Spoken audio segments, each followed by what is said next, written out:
Hi, welcome back to KSG. I'm Joe.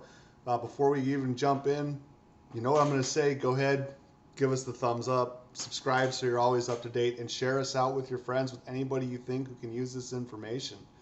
All right, today, this is going to be a quick video. It's just something that I was thinking about, and I thought maybe you guys might be as well. And that is, who are you to your prepping group or your mutual assistance group? Are you the comms guy? Are you the cook? Are you the gardener? Are you the carpenter? Well, now that we all kind of have some image of that in our head, we're all preppers first, right? Which means that we got to be bringing a little more to the table than just our specialty. After all, what we're looking at doing is keeping a sense of normal when things around us aren't. So we all need to be a little bit of that security guy. We all need to be a little bit of that carpenter. We all need to be that gardener, at least just a little bit. So I think a great example of this, I'm going to draw on my own past. I was in the Navy. All of us were taught to be sailors first. In my case, I was a sailor who worked with gunnery and radar. In the corpsmen, or that'd be your doctors and nurses, the corpsman was a sailor who practiced medicine. And just by nature of being a sailor, we all knew how to handle the lines to tie the ship to the pier and to release it quick. We all knew basic ship security, or being our own guard, standing our own sentry watch. We all knew a little bit of firefighting. And we all knew how to do the basic things that the ship needed to do, even on days when you didn't need the radar guy or you didn't need the doctor. The ship still had to go by and do what it had to do. A prepping group is very similar to that. When you're in that group, there's going to be things that need to be done every day. The garden need to be tended, harvest brought in, water procured, water cleaned. There's going to be hygiene needs. There's going to be constant repairs, expansions. There's going to be guarding.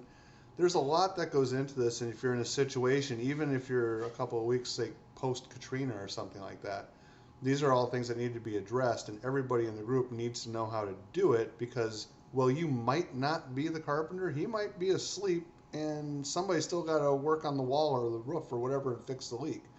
You know, you might not be the comms guy, but there's information that needs passed, well, you got to pass it.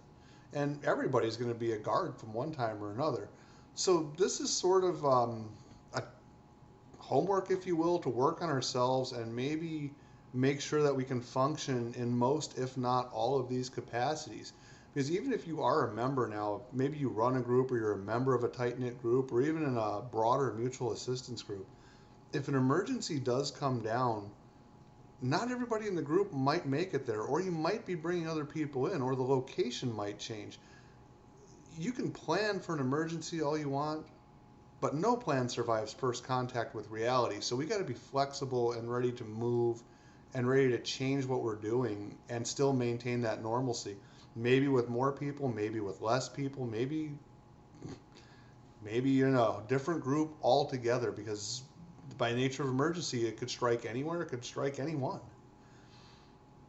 So having a good depth of knowledge of how to make a homestead run is probably the best way to put it, is going to be absolutely vital if you want any sort of long-term preparedness.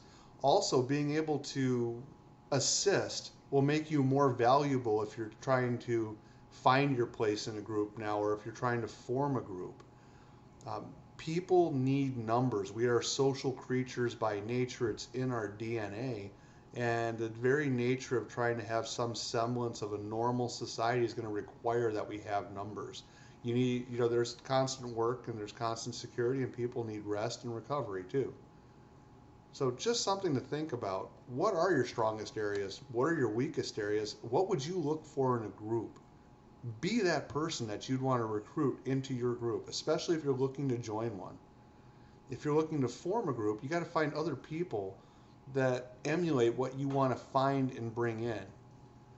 So this is a pretty broad subject, really, and I would really love to know your thoughts. If you could go ahead and in the comments below, how do you vet somebody for your group? What qualities are you looking for? What are some deal breakers? What would you like to see, and how would you tell someone who is wanting to get into prepping, what would you tell them to do to develop themselves, skills and talents wise, to be a better fit in the group? So once again, if you find this informative, if I got you thinking, give us the thumbs up, subscribe. We're putting out new material all the time. There's more coming. Please help this channel grow a little bit. Help us find what direction we really need to be going as far as putting out the material that you are interested in, that is helpful to growing these groups. Check us out. We're on the socials. We have a Facebook page. We have a MeWe page. Check out the links below. Check out our other videos. Until next time, this is Joe at KSG.